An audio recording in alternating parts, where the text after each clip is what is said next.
So today we're going to dive into the chilling case of Dennis Rader, probably better known as the BTK killer.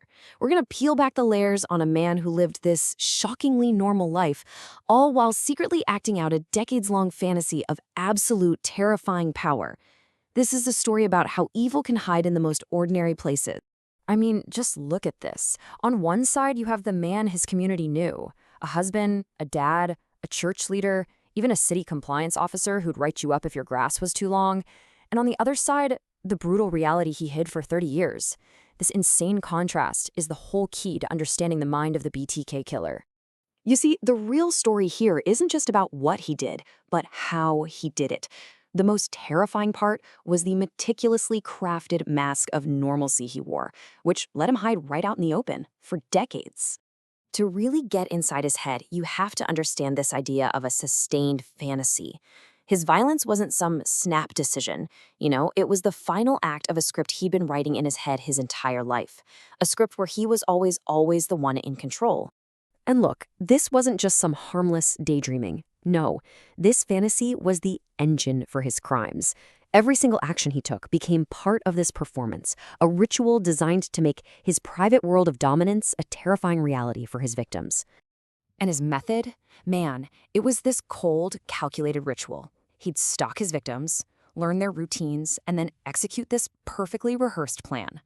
The steps: surveillance, restraint, terrorization, all of it. Every single step was about one thing: absolute total control. But here's what makes him different from a lot of other killers. They usually want to stay hidden, right? They crave anonymity. Not Radar. He needed an audience. For him, the violence was only half the equation. The other half was making sure everyone knew there was a mastermind behind it all. So this need for the spotlight, it leads him to do something, well, pretty bizarre. He starts creating a public persona for his secret identity. He literally treated BTK like it was a corporate brand that needed to be managed. And think about this. The name BTK wasn't given to him by the news. Nope, he gave it to himself. As one source puts it, he coined the acronym as a branding mechanism. Bind, torture, kill. That was his mission statement, a tagline designed to cement his story into the public's worst fears. So you've got these letters and packages he's sending to the police and the media, and they were a huge part of this whole performance. He wasn't just taunting them. He was trying to control the investigation, demanding that they see how smart and powerful he was. He wanted validation, not just to get away with it. And the timeline here is it's incredible. The long gaps, especially an entire decade of silence in the 90s, let him just melt back into his ordinary life. The community, the police, they all thought the killer was gone for good. But he was just waiting, patiently polishing that public mask of his. But it's like a classic story, right? The very thing that drove him, that relentless, massive, needy ego, that's exactly what was going to bring him down. The brand he worked so hard to build would be the very reason he finally got caught. Just try to picture it. For 10 whole years, he's a ghost, a cold case. The city of Wichita had pretty much moved on. The fear had faded into a local legend.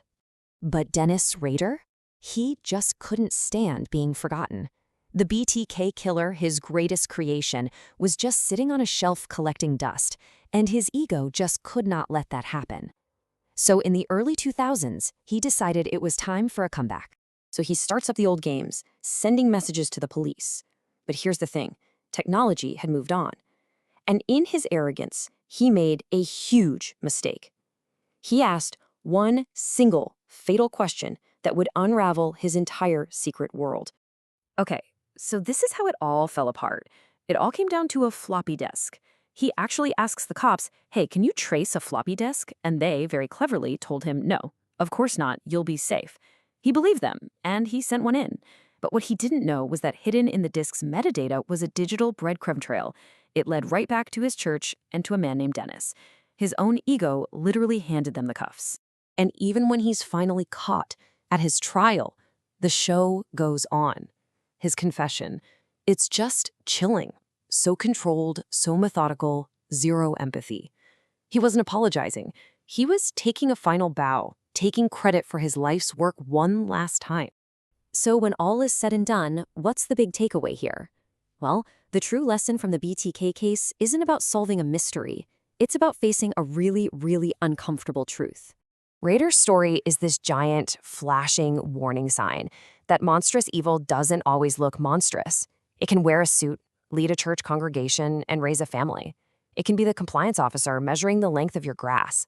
It can exist right next door. And that right there is the final, absolutely terrifying point. He wasn't some phantom lurking in the shadows. He was hiding in the one place no one ever thought to look: plain sight. His total, boring, everyday ordinariness. That was his greatest camouflage. And it just forces you to ask a really tough question.